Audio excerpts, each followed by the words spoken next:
اور پھر فرمایا اللہ پاک نے اسی طرح وَكَيْفَ إِذْ جِئْنَا وَكَيْفَ إِذَا جِئْنَا مِنْ كُلِّ أُمَّةٍ بِشَهِيدٍ وَجِئْنَا بِكَ عَلَى هَؤُلَاءِ شَهِيدًا. اور یہ نگہداشت، یہ نگرانی، یہ مشاہدہ، یہ دیکھنا، یہ صرف یہاں ہی نہیں، یہ قیامت کے دن بھی آقا کی شان یہی ہوگی. اور فرمایا حبیب وہ منظر کیسا ہوگا؟ قرآن مجید میں فَكَيْفَ، وہ کیا منظر ہوگا؟ اللہ فرما رہا ہے وہ کیا منظر ہوگا. اذا جینا من کل امت بشہید، جب ہم ہر نبی کو اس کی اپنی امت پر گواہ بنا کے اٹھائیں گے، کھڑا کریں گے کہ اپنی امت پر گواہی دے، تو ہر نبی اپنی امت پر گواہ بن کے کھڑا ہوگا. امتیں انکار کریں گی کہ ہمیں دعوت دی نہیں دی، ان نبیوں پر گواہ کوئی نہیں ہوگا. تو امتیں سچ بولتی ہیں یا جھوٹ، ہر نبی اپنی امت پر گواہ ہوگا. اور محبوب وہ منظر دیکھنے والا ہوگا وَجِئْنَا بِكَ عَلَىٰ هَٰؤُلَاءِ شَهِيدًا، کہ آپ کو کھڑا کریں گے حضرت آدم سے لے کر قیامت تک، سب امتوں پر بھی گواہ ہوں گے، سب نبیوں پر بھی گواہ ہوں گے. جِئْنَا بِكَ، جِئْنَا مِن كُلِّ أُمَّةٍ، ہر امت میں سے گواہ اٹھے گا، تو کوئی امت خارج نہ رہی، ہر امت پہ ایک گواہ ہوگا اس کا نبی. وَجِئْنَا بِكَ عَلَىٰ هَٰؤُلَاءِ، اور آپ کو ان سب پر گواہ بنا کے، شاہد بنا کے، شہید بنا کے، مشاہدہ کرنے والا بنا کے کھڑا کریں گے. اور آپ کی گواہی پر بات ختم ہو جائے گی، آپ کی گواہی پر بات ختم ہو جائے گی. اب ایک بات بڑی اہم ہے، نبیوں کی گواہی ہوگی کہ باری تعالیٰ ہم نے تیری دعوت اور تیرا پیغام انہیں پہنچا دیا تھا، انہیں پہنچا دیا. تو ان کی گواہی پر اعتراض کریں گے امت میں سے وہ لوگ جو کافر ہوں گے کہ ہمیں نہیں پہنچایا. تو بحث کیا ہو گئی عدالت الہیہ میں؟ جھگڑا یہ ہوا کہ نبیوں نے کہا ہم نے پہنچا دیا تیرا پیغام، انہوں نے کہا منکرین نے کہ ہمیں نہیں پہنچایا. تو گویا نفس سے دعویٰ کا انکار ہو گیا، نفس سے دعویٰ کا کہ ہمیں تیرا پیغام انہوں نے پہنچایا ہی نہیں. تو ان کی گواہی کا معاذ اللہ انہوں نے انکار کر دیا، گواہی کو نادرست قرار دے دیا. اب ان کی گواہی کو سچا قرار دینے اور ان امتوں کے انکار کو جھوٹ قرار دینے کے لیے اب ایک گواہ چاہیے ہوگا جس کی گواہی قطعی ہو. تو وہ سنی سنائی گواہی دینے والا قطعی ہوگا یا دیکھ کر دینے والا قطعی ہوگا؟ جب گواہ رد ہو جائے اور گواہ پر اعتراض ہو جائے تو گواہ کی گواہی کی صداقت کے لیے کسی کو بلایا جائے تو وہ کون ہوگا؟ بالسما شہادت دینے والا یا بالبصر؟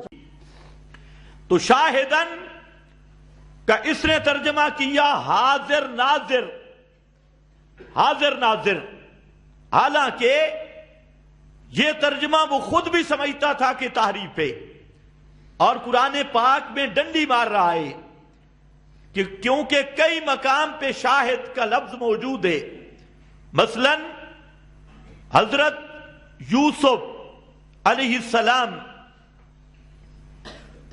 اور وہ عورت زلیخا، جب زلیخا نے حضرت یوسف پہ حملہ کرنا چاہا اور حضرت یوسف اللہ کے حکم سے وہاں اس مقام سے باہر تشریف لائے اور اس کے حملہ سے بچے، تو وہاں پر قرآن نے کہا کہ زلیخا نے پینترا بدلا.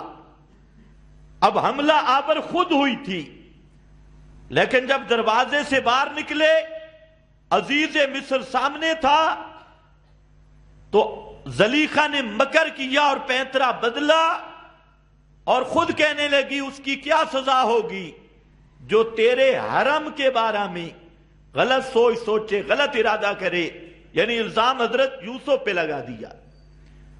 اب عزیز مصر سامنے، تو وہاں پر قرآن نے کہا وَشَاهِدَ شَاهِدٌ مِّنْ أَهْلِهَا، شاہد شاہد من آلہا، گواہی دی ایک شاہد نے من آلہا جو زلیخا کے خاندان کا تھا. اب یہ ظاہر بات ہے کہ اس کو شاہد کہا گیا، لیکن دنیا کا کوئی دھرنی پارٹی والا اس کو حاضر ناظر نہیں سمجھتا، اسے شاہد کہا گیا.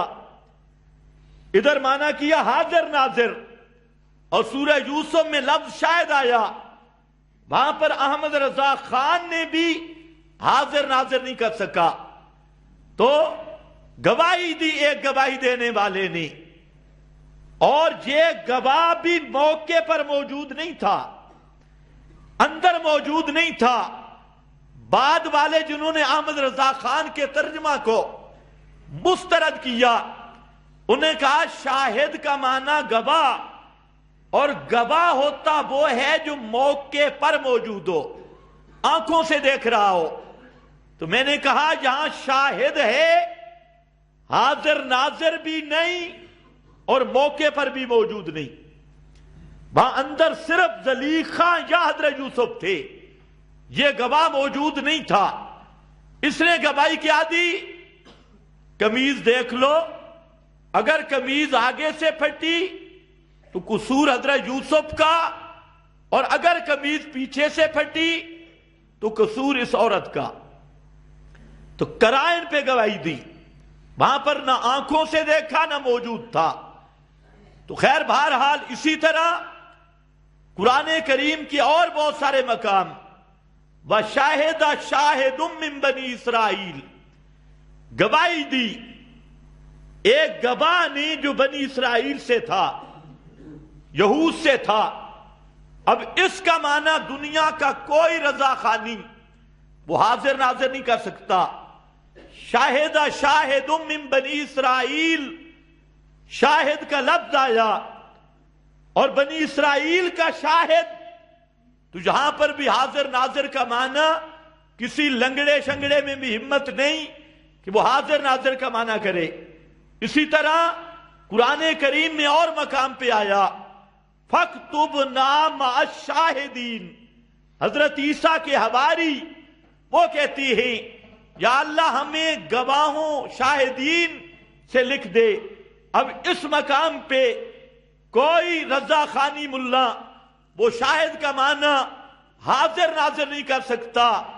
اور سورہ بقرہ کے شروع میں آیا لِتَكُونُوا شُهَدَاءَ عَلَى النَّاسِ، تاکہ تم سب کی سب امت، سب لوگوں پر شاہد اور گواہ بنو۔